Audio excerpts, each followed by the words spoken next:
Baiklah. Di sini saya sediakan lembaran peta iThink supaya murid boleh menyenaraikan isi-isi penting mengikut turutan yang betul.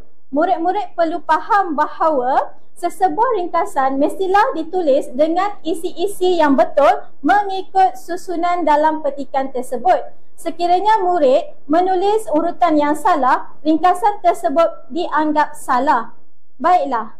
Berdasarkan peta iThink ini, murid-murid perlulah menulis isi yang telah murid kenal pasti daripada petikan mengikut urutan. Saya sediakan peta buih dan juga turutan isi-isi penting.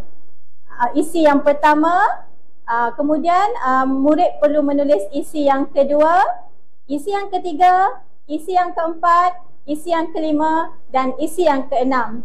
Baiklah. Berdasarkan petikan pada muka surat 168 dan 169 tadi, kita dapat kenal pasti bahawa tema bagi petikan tersebut ialah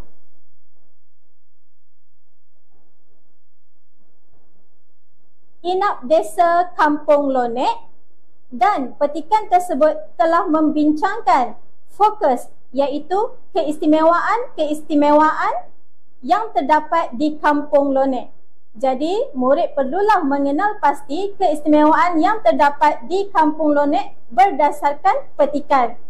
Tips untuk mengenal pasti isi-isi penting, murid boleh mengenal pasti isi di ayat yang pertama bagi setiap perenggan isi.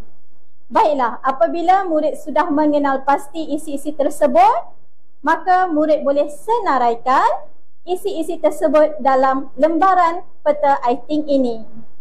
Baiklah. Sekian sahaja pembelajaran kita pada hari ini.